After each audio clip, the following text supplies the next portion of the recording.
Hello, welcome to the James Cooley Show. It's your life. I'm your host, Dr. James J.C. Cooley, and wow, that's all I can say is wow.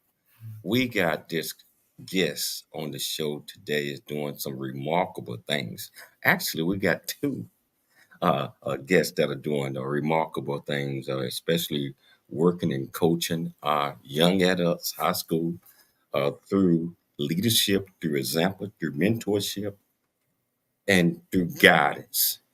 And I believe that leadership development, leadership discipline all starts if we can catch our youth and young adults at a very young age, like middle school and high school. And so I'm excited about the topic that we're going to be talking about today. It's called leadership development. I'm not going to steal Michelle's thunder because I know she'll beat me up if I take that away from her. But how you doing, Dr. Cooley? How you doing today? I am doing great, James. And when you mentioned the word leadership, I think some might have a misconception on what leadership is and really what it is not. Leadership is not just about telling people what to do and giving orders. Leadership is basically you have to earn the respect for those who are following you in order to be an effective leader, I believe. Yeah, I believe my best definition of leadership is a leader is someone that knows the way, goes the way, but most importantly, shows the way. You know, Yes. he or her is the example of everything that they're putting out to others to follow. And sometimes that's tough, and sometimes we have to uh, sit back and understand the things that we're teaching. So I'm excited about the show today. And Michelle, can you please introduce the title of the show, the purpose of the show, and introduce this great guest that we got on the show today? Oh, most definitely. So, today's topic and the title of today's show is Leadership Development for High School Age Young Adults. And we're having a conversation with Oscar McBride. He's a former NFL player, high school football coach, mentor, a leadership consultant, and he's so much more. We're going to talk about thoughts on leadership and what does leadership really entail, especially with high school age the youth. Leadership strategies employed to teach leadership principles, and how does his program teach leadership to its players? Oscar McBride is a graduate of the University of Notre Dame, where he was a four-year football letter winner under legacy football coach Lou Holtz. After playing in the NFL, he received his master's degree in coaching, athletic administration, and exercise science from Concordia University. I went there. McBride is currently completing his doctoral studies in educational leadership at National University. Oscar is the former chairman of the Fit for Life Youth Foundation, a California nonprofit organization. The organization employed various programs which were dedicated to championing young fitness, wellness, character, leadership development. He enters his third year as head football coach at Marietta Mesa High School. He has served as assistant head coach and offensive coordinator at Tesora High School, associate head coach and associate dean of students at Servite High School, where he helped revamp a dated priority leadership program. Additionally, Coach McBride serves as assistant head coach and offensive coordinator of the football program at Orange Lutheran High School, one of the largest private schools of its kind in the nation. There's so much to talk about this amazing individual. We're going to let him say it. Please welcome to the show, Mr. Oscar McBride. Thank you guys. Thank you guys for having me. I'm so excited. Thank you. Thank you. Thank you. It is such an honor and a privilege to be here. I'm excited to dive in. Yeah. Hey, Coach, a couple of things just found out. Yeah, Michelle graduated from Concordia. Okay. And I Go went to Eagles. Go Eagles. There I we went go. to and she also Notre Dame as well. Let's So go. Let's go. but also I Concordian my doctorate I started in transformation leadership. That's Concordian out of Nebraska Okay. uh, Okay. and out of Portland. And it's just a pleasure having you on because our friend and Coach Deshaun Burns, who will be joining us later on during the show. Uh, talk so much about you and say, hey, JC, this brother right here, man, doing great things, and you just need to talk with him. You might want to have him on the show. So I want to thank Deshaun for that, and I thank him personally when we bring him on.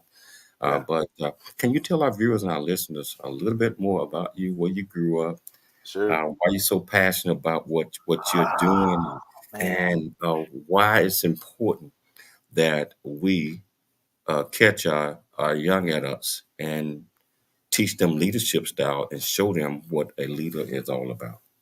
Sure. Well, I'm a country boy, JC. Born and raised in a little town called Chiefland, Florida. It's about 35 miles southwest of Gainesville, where the University of Florida is at. I grew up in the swamp. They had 3 stoplights in my town. I was lucky enough to be athletic and earn an opportunity to play at the University of Notre Dame, where I was a 4-year letter winner under Coach Holtz. I never played against Deshaun, but he's still mad at me for whatever reason. I know that was tough times for USC not beating Notre Dame during that time. I'll let him talk about that later. But the reason I'm so passionate about my calling as a coach, and I call it calling for a specific reason.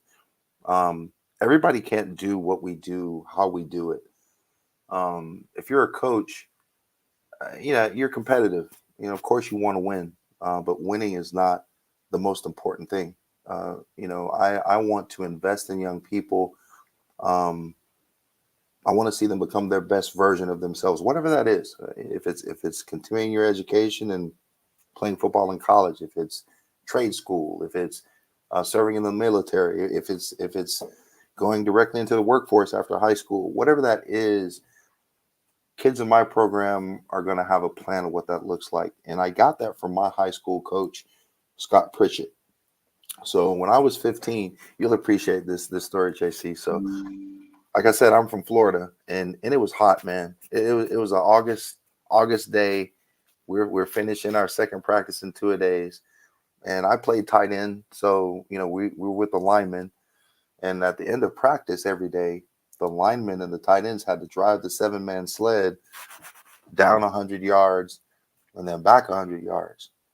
Well, this particular day, as you know, living in Texas, and that heat is something different. So, man, I tell you what, we had been hitting this sled, it seemed like for 3 hours, man. And I looked over to the side, and I think I saw Satan under the tree sipping on some lemonade. So I stood up in my 15-year-old glory, and I said to my coach, "Hey, coach, I think I speak for everybody when I say we've had enough for today."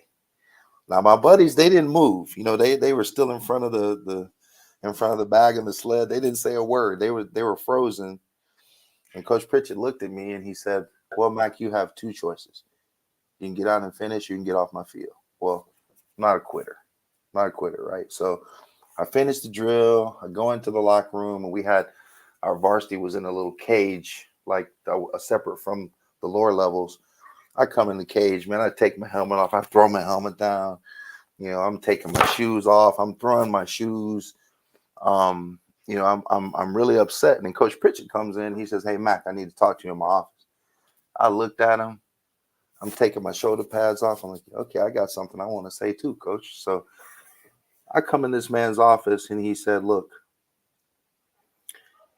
he said, "you have more talent in your pinky than your teammates."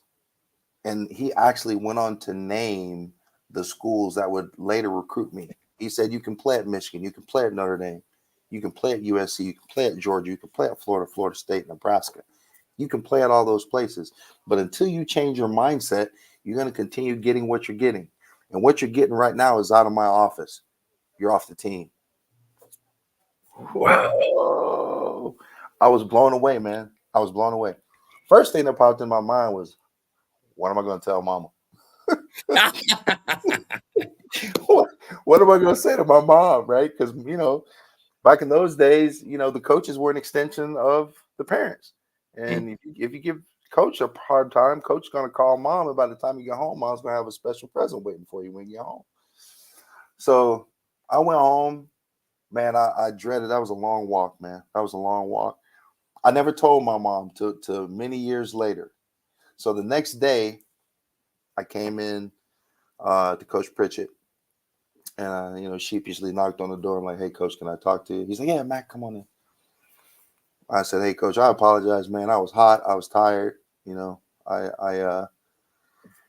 I apologize." He's like, "You know what, man?" He says, "Let me tell you something." He said, "In life, there's going to be things that happen to you, and it's not about what those things are, but it's about how you respond to them."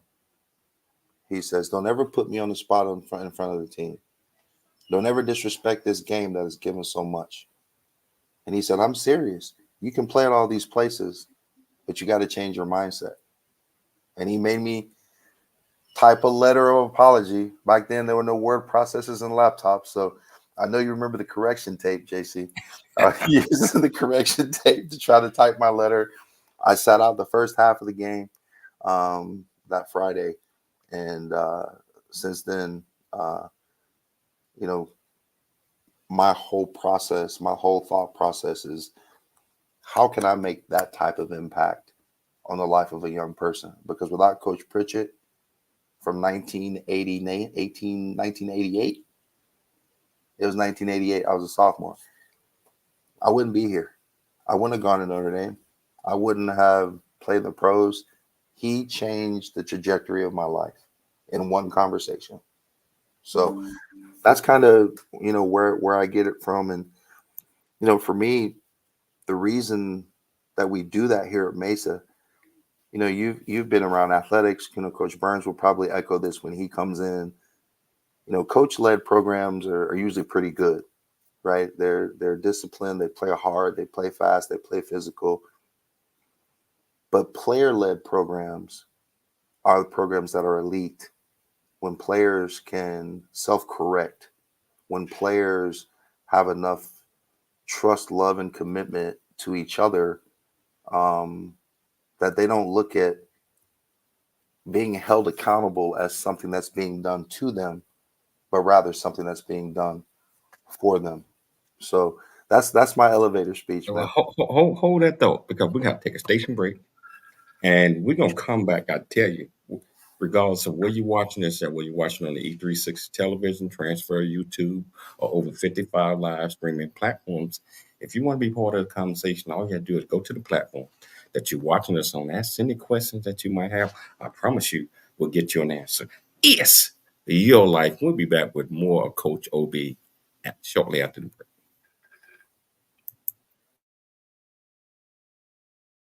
Really get a chance to know who you are. And once you know who you are, you truly know who you are, love who you are. Love who you are. You're a masterpiece. Love who you are. Love who you were born to be. Love me some me.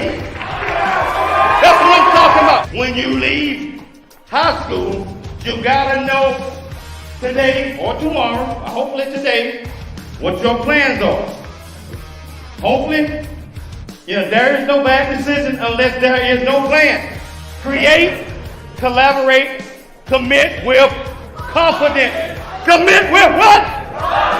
Commit with what? And everything that you do. I've seen a smile convey I love you. I'm proud of who you are. The one that keeps us close when we're apart. Talking from the darkness of all that we've been through. It seems that there might be a way to leave behind the loneliness we've known and live again a life of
welcome back to James Cooley Show. It's your life, and I got Coach McBride here, and I call him OB, Coach OB. And I was listening to every word he said, and most importantly, I hope you all heard what he said. Sometimes we have to change our mindset. I mean, you can be the best player uh, in the world, but if your mindset is not right, and if it's not all about the we, the us, and the ours, uh, there's no team. There's no team in I, me, my team and mindset that we all have to work together, live together, and we go through the pain together, whatever that might Absolutely. mean. Absolutely, You man. know, so hey, Coach, I commend you, man. That was so great. You know, we're gonna bring Coach Deshaun in a minute, but Hmm. I want you to think about this. What if you had to think of one adjective that describes you and what you think that's important? What would that adjective be and why? It's more of a verb. You know, we're about action. So I would say, the verb would be love. Um, you know, one of the hardest things from my perspective to teach young people is that it's okay, especially football players, it's okay to tell your brother you love him. And it's okay to show him that you love him by how you treat him, by how you interact with him, by holding him accountable. Um, I was doing some reading, which I love to read. I came across this quote, and JC, I think you'll appreciate this. This is from Josh McDaniels, who is a philosopher and a writer. It says, "Truth without relationships leads to rejection. Rules without relationships lead to rebellion. Discipline without relationship leads to bitterness, anger, and resentment." So he highlights the importance of relationships, right? And we all know that trust is the baseline for any relationship, right? Well, trust builds the relationship. That relationship turns to love. That trust turns into belief. And we're right now transitioning from the relationship part into belief. I was in Atlanta a couple of weeks ago at a coaching clinic. I had a coach say something really profound. There's three tenets of our program: of trust, love, commitment. I got that from Coach Holtz. That's how I was raised in this game. But he said something very, very profound. He said, trust is great and trust is needed, and trust is the building block of any relationship, right? Listen to this, JC. He says, but your belief is even stronger because you can trust me with your life, right? Trust me with your life. But do you believe that if your life is in peril, I'll show up? And man, I was just like that's such a different stratosphere of commitment to the process. So I shared that with my players, and they take it and they run with it because I do have that relationship with them. I do know them personally. I do know their parents. I know their brothers, their sisters. Um, I have an open door policy in my office. Like right before the show, I had a couple of guys looking in my window, and I'm like, nah, I'm on a show. They come in and they share with me almost everything, good, bad, and different things they're struggling with, things they're proud of, things they need to talk through, things they're looking for a different perspective on. And it's not always football. So I tell people all the time, I don't teach in the classroom. My classroom is the field, and I get to create that curriculum, right? That curriculum is life skills. That curriculum is leadership development. That curriculum involves what it takes for you to become whatever your best version is. So, um, man, I'm in a good spot, man. I'm blessed to be here. Wow, man, you mentioned love, Hmm. and it's simple. That the next guest we get ready to bring on. I mean, I love this man. Uh, I've been knowing him for quite some time. He trusts me with his team for his opening game day, Mhm. for giving the speeches for years, and man, he's an incredible guy, and you know this guy well. Oh You know, yeah. so I want to bring to the stage Coach Pete Sean Burns. How you doing, sir? I'm doing well, fellas. How you guys doing? Thank you, Oh as well. always, JC, for having me.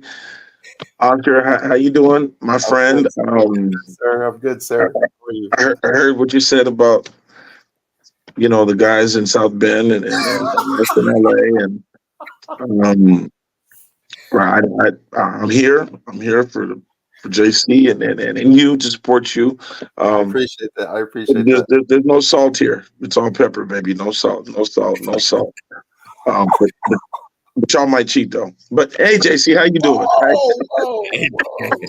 Hey, you remember you said, "Yo, hey, uh, we Y'all we've trying been to team up on me? I know I got two golden we've domers, been a better over here. part So of this rival for the last few years, so you know, Yeah, man.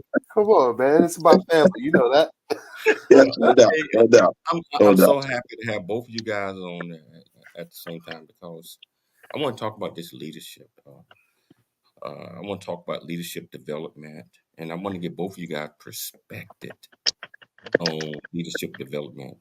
Coach OB, I know that you're doing something differently probably than what Coach Deason is doing with his, but it all comes down to developing our youth and our young adults, whether it's on the football field, whether it's in the classroom, whether it's mentor, whether it's about life. So start with you first, Coach Oscar. What is your belief and what is your program on development from a high school perspective? I know you utilize that and Sure. making sure that our young adults, and I still call them young adults, Yeah. uh, get the proper mentorship and the proper guidance in order to grow up and be our future leaders of tomorrow.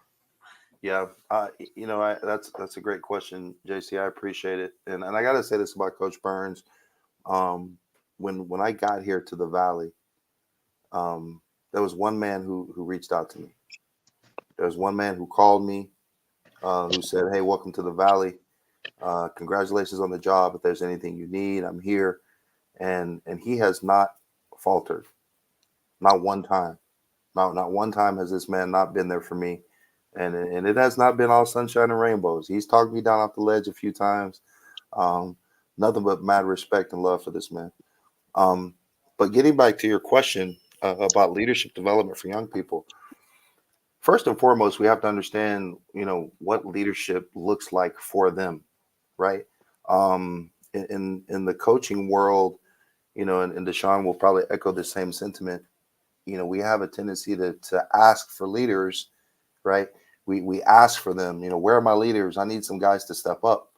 But we haven't been deliberate and intentional about teaching them those skill sets that are required for them to lead. Um, uh, we practice blocking, we practice tackling, we practice throwing, we practice catching, and we're very deliberate and intentional about those reps that those kids take. Coach Burns probably echoed this as well. Reps, reps, reps, reps. We want to get reps so that we understand what we're trying to do on the football field. But are we taking leadership reps so the kids understand what that looks like? They don't have power. They don't have authority. They're not adults. They're not teachers. They're not administrators. So what they do have is they have influence of their peers. And what does that influence look like? Are you using that influence to build your brothers and sisters up? Are you using that influence to be a distraction in the classroom? Are you being disrespectful at home? Or are you really using your influence to try to elevate those other people? As I said earlier, you know, um, player-led programs are those programs that are elite.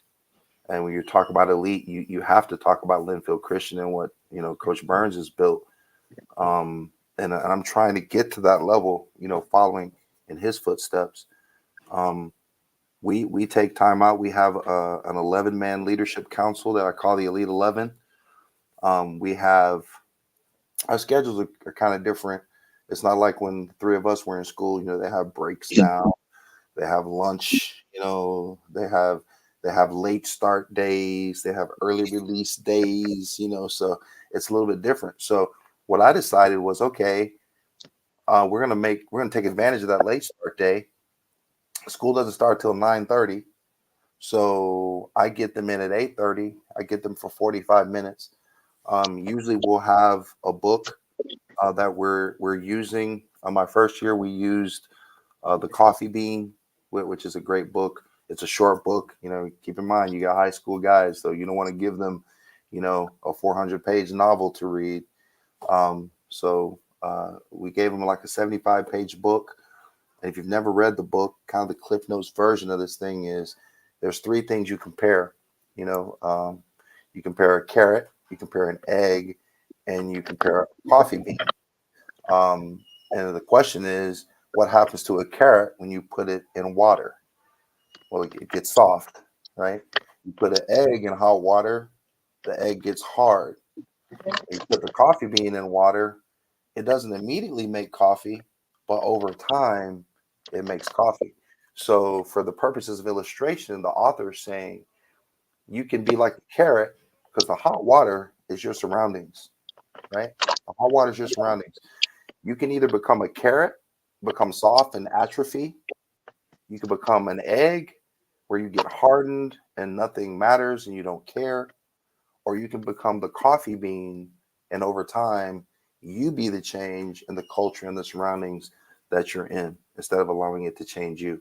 So we used that my first year. Last year we used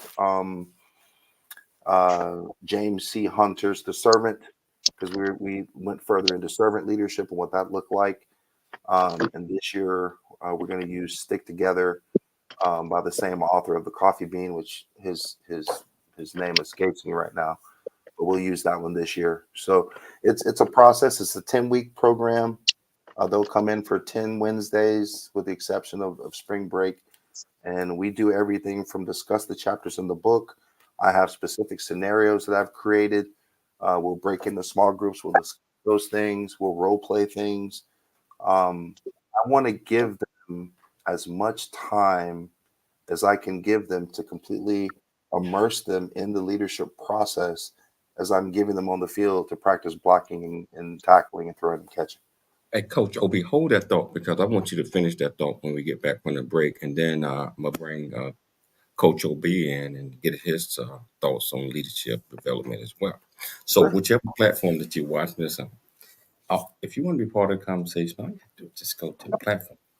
Ask any question that you might have. If you just want to be part of the conversation, just become part of the conversation. So I tell you, you got two great leaders here. And stay tuned. We'll be back shortly after the break with Coach OB and Coach D is what I call them. We'll see you shortly after the break.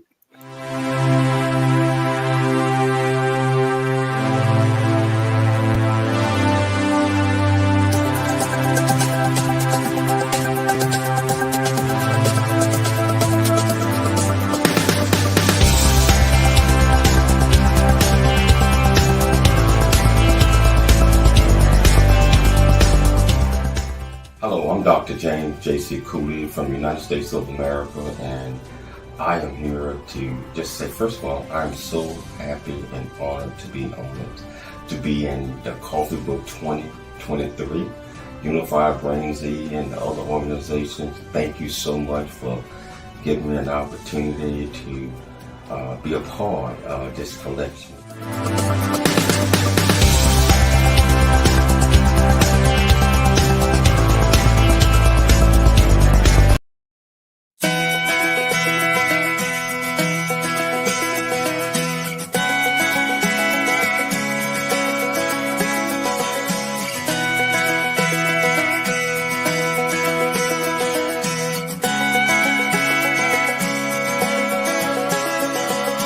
What if that road that you're taking's a dead end? What if love leaves you all jaded and broken? What if that limb breaks you're climbing out on? Yeah, what if it all goes wrong? But what if it all goes right? What if it all works out? What if the stars line up and good luck rains down? What if you chase your dream and it changes your whole life? Yeah, what if it all goes right?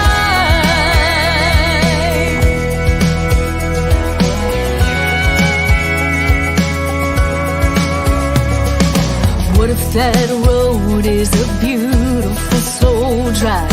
What if that love ends up lasting a lifetime?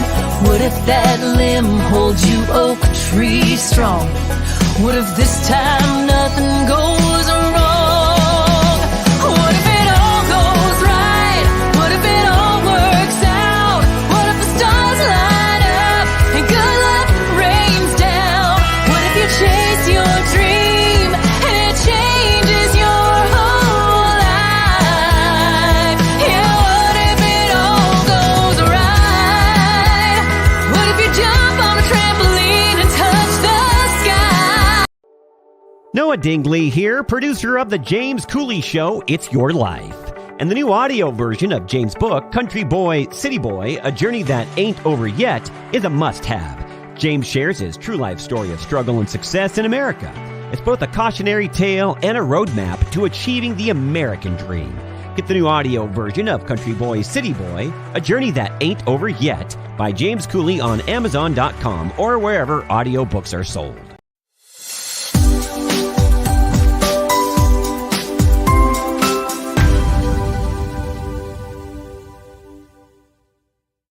Hello, welcome back to James Cooley Show. It's your life, and I tell you, got two absolutely fantastic coaches and leaders here with me today, and I'm fascinated with Oscar, the way he explains his leadership style, and I talk about the leadership development. And we getting ready to bring my other great friend on shortly. But Oscar, I want to give you a couple of minutes to finish up on leadership development. Sure. No, I appreciate that. So our kids actually look forward to it. It's not just about being a captain. It's not just about being a guy that goes out for the coin toss. They take it very seriously. They understand that they have been charged with not only being the extension of the coaching staff in the locker room and on the field, but that trickles over into the campus life as well.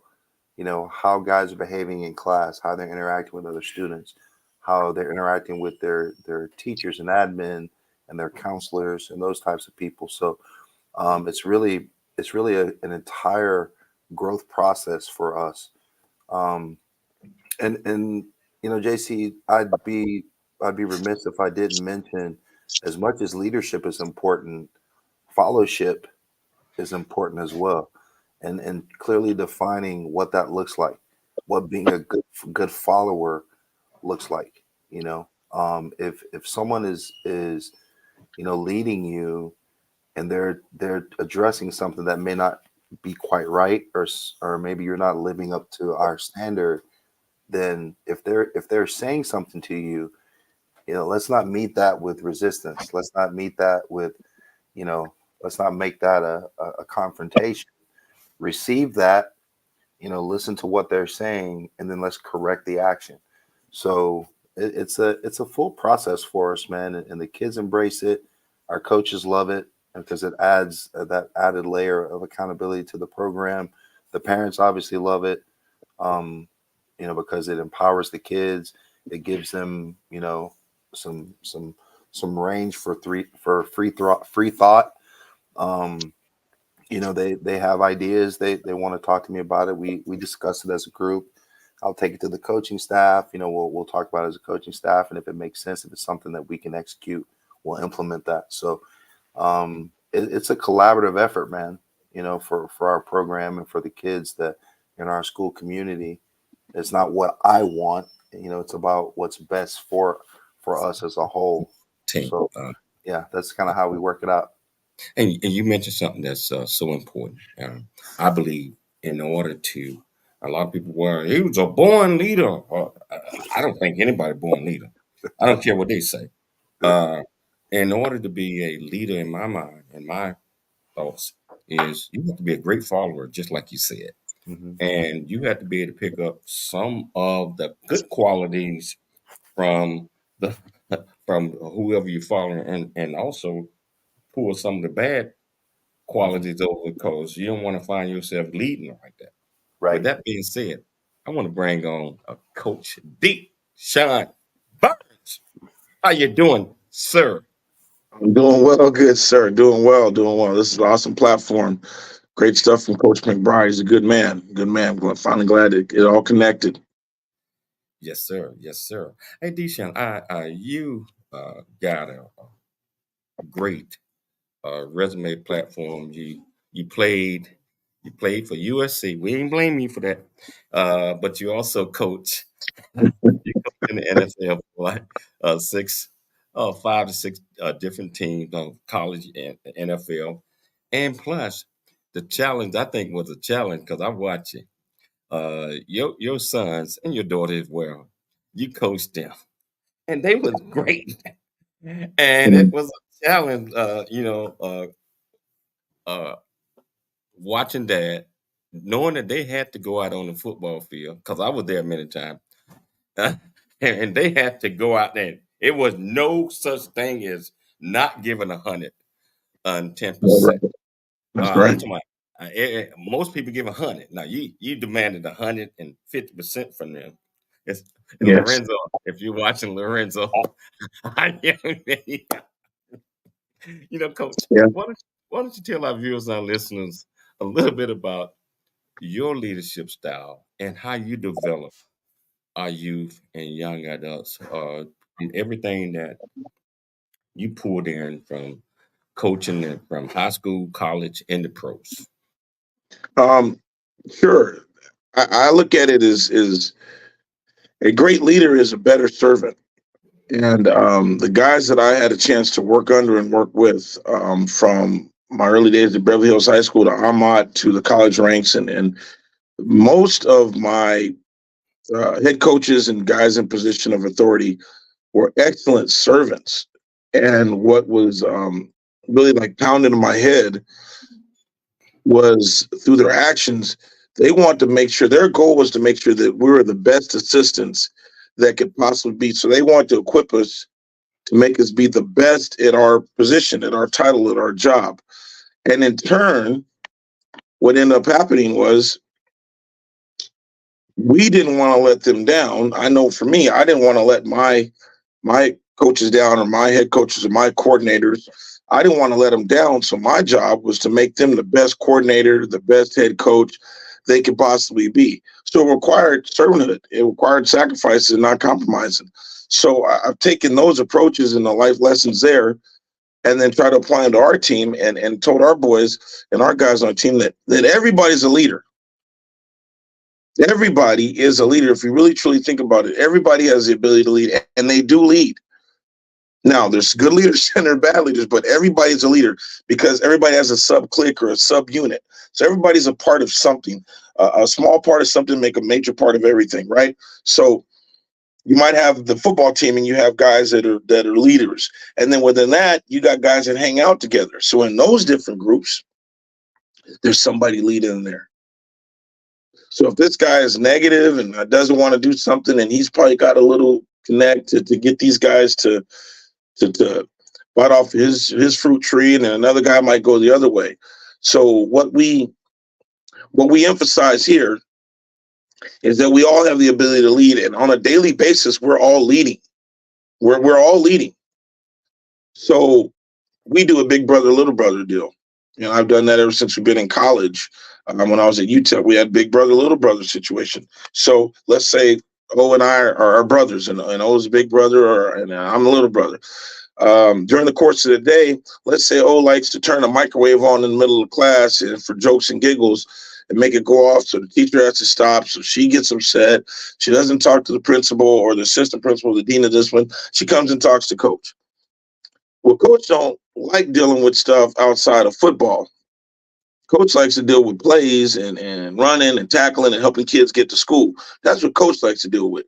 So if coach got to deal with you turning the microwave on, then coach is going to deal with you turning the microwave on. So you going to do some exercises, and the little bro going to do some exercises. So Odin turn the microwave on, Deshaun going to do some exercises. If Deshaun turn the microwave on, O going to do some exercises. So we're all connected. Now I might get half of what O got, and O might get half of what I got. But coach is going to make sure the number is good for everybody. So your half is going to be more than what you wanted, and your full is going to be definitely more than what you wanted. So I believe in when you deal in those respects, and it's not heinous, it's not overboard, it's creating accountability and responsibility, and then having the ability in our culture that we really don't have. A lot of guys want to be buddies with each other and not hold them to be accountable. So if I see O doing something wrong, hey, oh man, look, we listen, bro, like we don't do that. It might be self-preservation. My arms is getting tired. After the first 300, I don't have no more juice. I can't do this no more. So don't you do it. Or it might be vice versa. But pretty soon, stuff doesn't make it to me because there's not stuff that needs to make it to me. Yep. And now they're accountable to each other. Hence, they start figuring things out and start working things. And then as the head coach and then my assistant coaches, we all have a relationship with our guys, which we have an open door policy. And I've been on Coach McBride's campus and sat in the office, and we've sat there and I've watched guys come in and want to talk to them about things that have nothing to do with football. And we've kind of sat and tag teamed and talked to kids, and we have a really good relationship where we can talk to our guys. I've had my son talk to O. My oldest, you've seen him, he's watching workout. Next thing you know, hey, talk to Uncle O. You talk to Uncle O. Yep. And just a second, what's up there? Okay. There it is. There's an example of an open door policy. But hey, talk to Uncle O. Talk to Uncle O. Talk to so and so. Hey, talk to Uncle KB. Talk to Uncle Steph. We work hand in hand with each other's players. Yep. So he has a couple guys that come and work out. And hey, man, look, you're not doing this. I'm gonna tell your coach. I'm gonna tell Oscar. Oh, coach, I'm gonna tell him because I know how he operate, and he knows how I operate. So as a leader, exemplifying leadership, we're constantly under the microscope and under the glass. So they're watching how we do things. If I'm gonna let it slide, then you know what? My leadership is built on me being O's buddy first. And I'm not his buddy first. I love him, but in this profession, he's a coach. He's trying to get something done. If I'm going to come alongside him, I got to help him do his part. So we just kind of I make sure that we oversee it and we give it to them. I empower them. However, we got to understand that we're all related. We're all connected. We're all connected. If that makes sense. Wow. We got to take another station break, but I want to come back and continue to get these two coaches, leaders, mentor perspective on a whole lot of things. And Coach Deshaun, I'm not going to let you get away without telling the line there's praise that you always tell me. I mean, I gotta hear that, and I think the viewers. Hey man, that 300 is no joke. That wolf suit is the truth. I tell you what, whichever platform you're watching us on, if you want to be part of the conversation, all you have to do is go to the platform, ask any question that you might have. I promise you, we'll get you an answer. And I don't even want this to end. I wish we had 3 hours, but we'll be back shortly after the break. I never wanna leave. Yeah, I'm right where I wanna be. We got something you and me, and I can't get rid of this feeling. Just like a magnet, we're just like a magnet. The things we have can't be taken for granted. Now I know that it has always been you. I can't help it, I'm so drawn to you. Just like a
So I'm right here.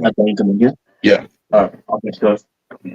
Welcome back to James Cooley It's Your Life. And I tell you, I'm just sitting here just in awe because I'm loving both of these coaches' uh, leadership. I wouldn't say styles, but development and philosophies on how we are able to reach our youth and our young adults, especially from a coaching perspective. And there's certain things that we have to be able to identify. Just case in point, what Coach D just said. The buddy, big brother, little buddy, big sister, little sister philosophy. Well, that would teach you a couple of things because if somebody acting up and you getting punished the same way, I mean, just because, and you didn't do it, I mean, sooner or later something is going to click in. And the same with Coach Oscar, you know, the leadership style about, I love the philosophy of the books that you brought up. And I think that that's not just from, it's a leadership perspective, but it's also give them homework that they have to focus on the academic portion of it as well in order to be productive in meetings with with the teams. So we got about 8 minutes. Deshaun, I'm gonna give you three of this one because and then I'm gonna finish up with Coach OB. But Deshaun, uh, Mhm. you told me the story about Lioness uh, developing, being a leader in the tribe or whatever, and the things that he had to prove, jumping over elephants or something. I forget how you put it. But can you tell our viewers and listeners a little bit more about that one? Ah, man. Well, I mean, I'm a big movie guy and quote guy, and so I love 300. And so Leonidas, when he was a boy and he had to become a man, he had to go out in that Arctic tundra and fight that wolf. And he got caught out there with a loincloth and a stick that he had made into a spear. And then the worst place that he could fight the wolf would be in the wolf's element, which is in the frozen tundra. The wolf's paws are made for that. You know, they can handle the cold. He can maneuver. He can move around. And what Leonidas did is we went in that cave and put his back against the wall. And he was like, if you want some, come get some. Bad enough, take some. And when this was happening, is Leonidas came home with a wolf coat and some shoes and became the king. So I strongly believe if you learn to put your back against the wall, and we kind of operate that way, we practice that way, we create pressure situations. So you either become the pipe that gets busted or the coal that becomes a diamond, or you learn to become the pressure cooker. And so we put the backs against the wall on the daily um, and make you operate in that way. It's served well. Our guys understand the importance of resiliency. Football's going to stop. But the pressure doesn't. Pressure of life, the pressure of manhood, fatherhood, brotherhood, unclehood, whatever your case you want to call it, that doesn't go home. That doesn't go away until you go to meet your maker, go to the grave and meet our Lord and Savior. That's going to be there. So you got to learn how to operate, and it shows itself in different respects on a daily. So, you know, we say a lot of that 300, and our guys, if you talk to them, they'll say, "Hey, put your back against the wall." So we don't mind that. We don't mind. I like it when my back's against the wall. I get extra muscles. You know, my back against the wall. You know, and our guys are the same way. Okay, But we have D. fun with it. But we mean, you know, it's all gas, no brakes on Papa. So we mean that. OB. Pride Come on, rock, baby. give me your perspective on not just the story that he just said, but making sure that our youth and our young adults uh, focus on what's important and the drive that they have to have in order to be the best that they can be, in Right. order to be successful, in Sure. order to work together. So you got Right. about 3 minutes, Well, Coach. for me, you know, I subscribe to a simple statement that high standards prevent a mediocre experience. Right. And the kids, our players understand that, no different than the Sean's players. They understand what the standard is. Their job is to meet and or exceed that standard. And let me go back to the big brother, little brother thing as well.